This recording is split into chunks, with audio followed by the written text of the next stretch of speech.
ترجمہ: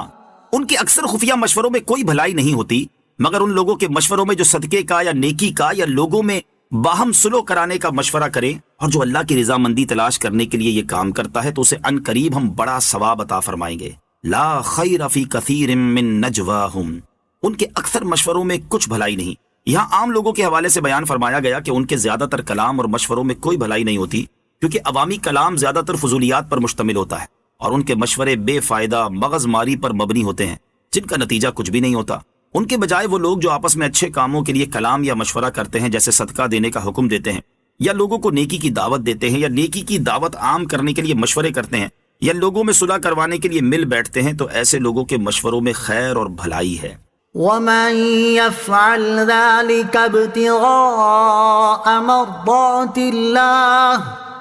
اور جو اللہ کی رضامندی تلاش کرنے کے لیے یہ کام کرتا ہے، اچھے مشوروں پر اجر و ثواب ملتا ہے، لیکن اللہ تعالیٰ نے ان کے بارے میں فرما دیا کہ یہ اس صورت میں ہے کہ جب یہ کام اللہ عز و جل کی رضا کے لیے کیے جائیں، تب اجر عظیم ہے، ورنہ اگر ریاکاری کے لیے، اپنی واہ واہ کروانے کے لیے، خود کو بڑا لیڈر یا مصلح کہلوانے کے لیے، لوگوں میں عزت و شہرت و دولت حاصل کرنے کے لیے، نیک نامی کے لیے، بڑا عالم یا مبلغ یا متحرک کہلوانے کے لیے یہ عمل کیے تو سراسر تباہی اور خسارہ ہے۔ وَمَن يُشَاقِقِ الرَّسُولَ مِن بَعْدِ مَا تَبَيَّنَ لَهُ الْهُدَى وَيَتَّبِعْ غَيْرَ سَبِيلِ الْمُؤْمِنِينَ نُوَلِّهِ مَا تَوَلَّى وَنُصْلِهِ جَهَنَّمَ وَسَاءَتْ مَصِيرًا۔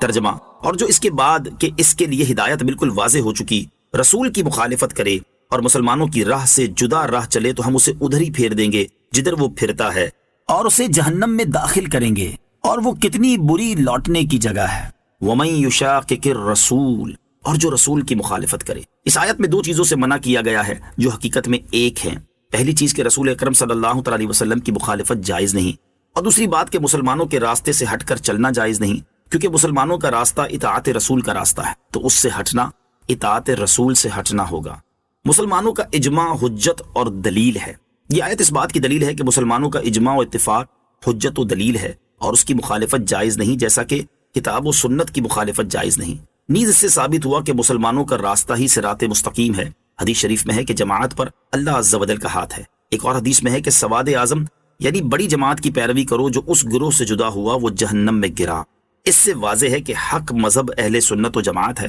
کیونکہ یہی مسلمانوں کی اکثریت کا ہے اور یہی بڑی جماعت ہے۔